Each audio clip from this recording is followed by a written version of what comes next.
Сәлем баршаңызға. Мен бүгін өзімнің ең сүйікті салатым фунчозаны жасап көрдім. Соның рецебімен сіздермен бөлісетін боламын. Және менің каналыма тіркеліп алды ұмытпаңыздар. Бізге осындай ұзынша ретінде туралған ет және зелень, бір сәбіз, бір огурцы, қызыл болгарский және бір пияз, 300 чеснок керек болады. Және осындай фунчоза лапшамыз керек болады. Қызып тұрған тапамызға майымызды құйып, туралған етімізді жақсылап қызартып қуырып аламыз.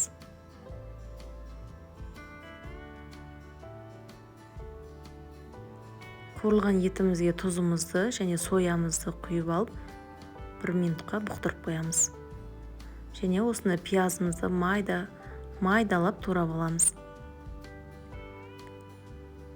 Қуырылып жатқан етіміздің үстіне салып 1-2 минут қуырып аламыз жақсылап. Огурцыларымызды осылай солонка ретінде ұзынша етіп турап алатын боламыз. Және қызыл болгарскийімізді дәл солай солонка ретінде ұзынша етіп турап аламыз.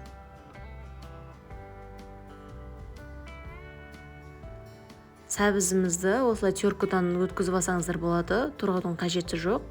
Осылай ұзынша етіп теркадан өткізіп аламыз. Қайнаған суымызға фунчоза лапшамызды 1-2-3 минутқа салып пісіріп аламыз. Одан артық тұру керек емес. Қуырылған етіміздің үстіне теркадан өткен сәбізімізді салып 1 минуттай қуырып аламыз. Және қызыл бұршымызды да салып 1-2 минуттай қуырып аламыз. Көп қуырудың керегі жоқ.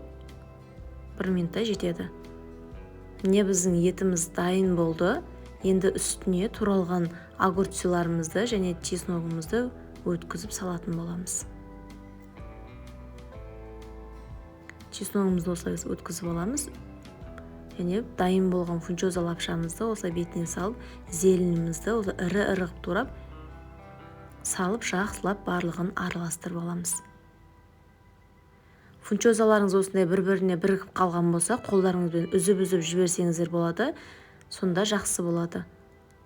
Жеген кезде де ыңғайлы болады. Міне біздің салатымыз дайын болды. Қараңыздар, жасап көріңіздер, өте керемет болып шығады. Менің ең сүйікті салатым десем де болады. Және менің каналыма тіркеліп алды ұмытпаңыз, алдағы уақытта сіздермен пайдалы рецептермен бөлісетін боламын.